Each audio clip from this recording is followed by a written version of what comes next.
دوای 75 ڕۆژ لە پێنەدانی موچەکەی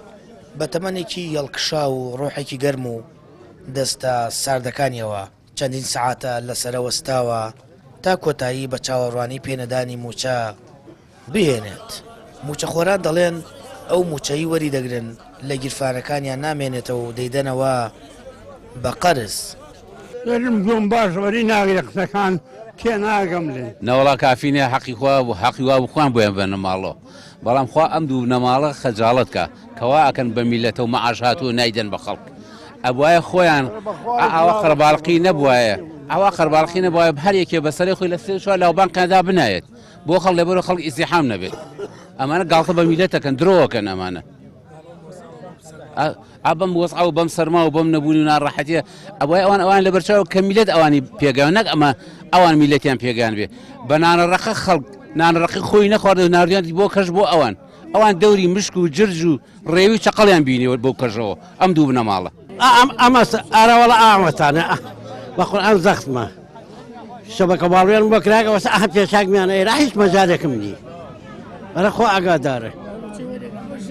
كل بس والله هيك يدمن له قرزه يدون علاجه بخوا وانا علاج ما نهور للصيدليه كان يدون صيدلي وما يدلي علاجه موچەخۆر و فەرمانبەر لە سایە ئەم حکوومەتەوە گیرفانیان بەتاڵە وەرگرتنی یەک موچەش دەرمانی ئەم بارە خراپە دارایی و ئابووری فەرمانبەر نادات ئەمە وتەی خانەنشین و فەرمانبەرانە نەوەڵا ئایسا بڕۆین و ناگەینە ماڵەیە پرسمان پێ نامێنێ ئەبێ هەمووی بین بە قەرزە وەڵی تر ئەمە باش نییە خوای گەورە چاکی کەوخوا ئەم خەڵکە ئەمە یعنی ژیان نییە بەم زەقم و سەرمایەت و بێتە ئایرا و بەم حاڵە وەریگریت ئەمە دوای سێ مانگ ئەڵدانی چیمان پێکەن ئەوە سێ مانگە معاشیان ناوێنەتی ها مناڵمان هەیە ماڵمانە نەوتمانە گەرەکە چوار بەلمی هەر نەوتمان پارە نییە پێی بچین بڕێرە لە ماوەی 6 ڕۆژدا موچەی مانگیدەی موچەخۆران دابش بکرێت بەڵام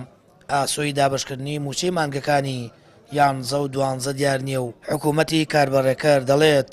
هەرکات بەغداد پارەی نارد ئەوانیش دەست بە دابشکردنی موچە دەکەن فەرمانبەرانیش دەڵێن ئەم حکوومەتە لە ستەمکردن بەرامبەر میلەتەکەی بەردەوامە و بەند وەرناگرێت لە دەسەڵاتدار و ستەمکارانی وڵاتانی دراوسێ چیان بەسەر دێت. سامان فەتاح کەناڵی ئاسمانی پەیام هەڵەبجە.